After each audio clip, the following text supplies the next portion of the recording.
Now in the previous problem, we've seen how we can construct the sample spaces of experiments. Sometimes we can list individual outcomes, and sometimes we need to use the interval notation for real number outcomes that cannot be listed. Now, let's look at this problem where listing the outcomes can be a little bit tricky, and we can use a tree diagram to help us list all possible outcomes. So a couple wants to have 3 children, and we assume that the probability of having a male or female is equal, just like tossing a coin. Now, if they're going to have 3 children, okay, and we want to figure out the sequence of boys and girls, so we look at what is called a tree diagram. So at the beginning, so this is the beginning, and this is the first child. So the first child can be a boy or a girl, so that's how we split the branches. So this is the beginning of time, and the first child can be a boy or a girl. From that point on, let's say that the first child is a boy, and again the couple has another child, so that's their second child, can again be a boy or a girl.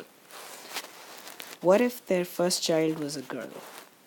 Then their second child can again be a boy or a girl.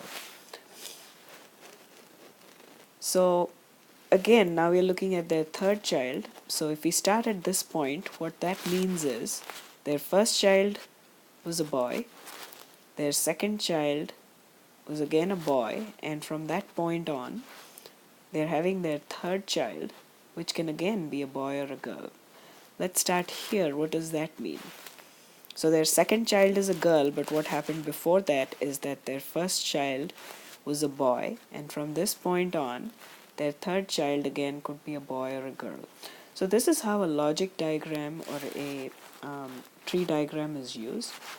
Now, listing outcomes can be easier if we write it down this way, because we can go down the branch of basically the tree diagram and figure out the various combinations of or sequences of B's and G's. So let's go down this branch. Let's use a different color.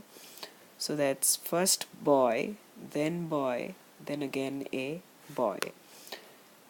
If we go down this way, it's first boy, then girl, and let's say boy. So that's boy, girl, boy. And going down each branch gives us a different outcome. And if we make sure we're following the path and following the branches of the tree diagram, then we don't miss any of the 8 outcomes. So notice that the outcomes here are listable, and there are various arrangements of the letters B and G. And if we write it as a set of outcomes, then this is exactly what we get. This is our sample space. It's the set of all possible outcomes, and notice that it's not just one child we're watching, it's 3 children, and that's why you have a sequence of 3 that is B's and G's. Now notice that we have 8 outcomes and they're all equally likely, so the probability of any one outcome would have to be 1 out of 8.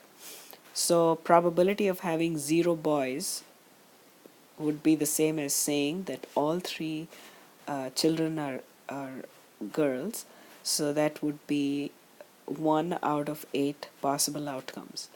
Having 1 boy, what is the probability of having 1 boy? So we look at sequences in which there's only 1 B, so that would be GBG, BGG, and GGB. So there are 3 possible outcomes out of 8 in which there's exactly 1 boy.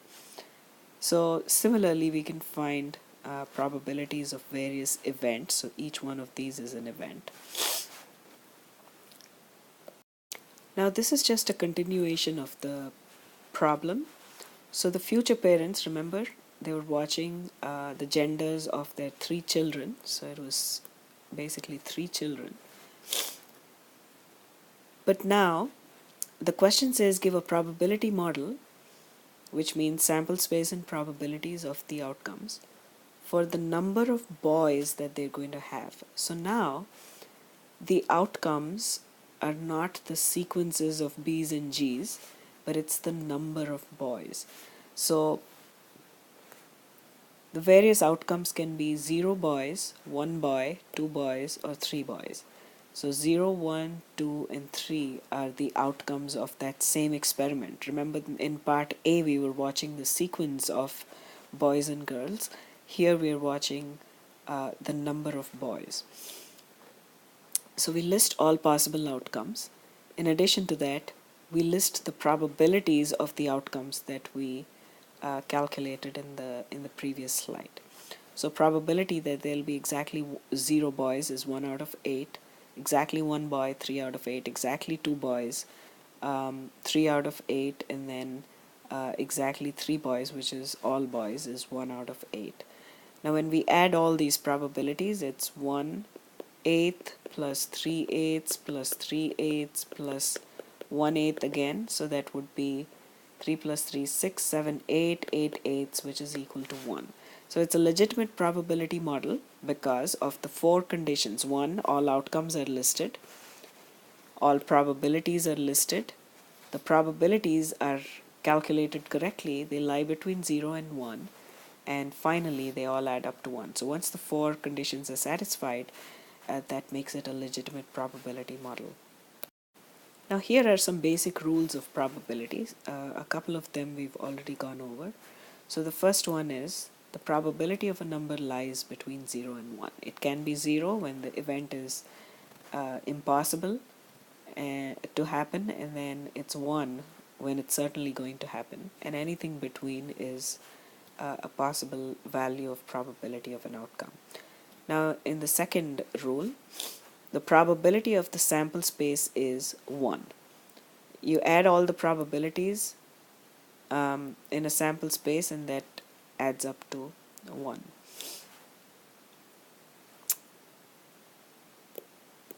The third rule, this is important. Now we know the probabilities of the 2 outcomes P of A and P of B. What if I'm trying to find the probability of A or B happening? So now we are combining 2 events using the word or and making it like one event. So the word or goes with addition of some sort. But in addition, if the 2 events A and B are disjoint, which means they cannot happen together,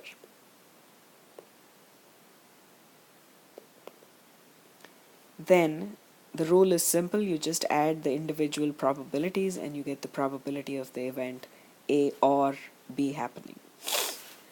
So we'll go more into disjoint events. Disjoint is non-overlapping events. No overlap. That's what disjoint means. The 2 cannot happen together. If one happens, that excludes the other event from happening. That's when the 2 events are called disjoint events. Now, for example, if you're tossing a coin, then getting heads and getting tails are called disjoint events because the 2 cannot happen together. You cannot toss a coin and get heads and tails at the same time. Another important rule is probability of an event not happening is 1 minus probability of the event happening. So if I say the chance of rain, the probability that it'll rain tomorrow is 30%, and then if I ask you what's the probability that it's not going to rain, then your answer is going to be 70%, because what you really did was you took 100% minus a 30%, and that's what you got. That's where you got your answer from. So that's the basic rule, which is called the rule of complements. And these are the 2 rules we're going to use in the problems in this particular chapter.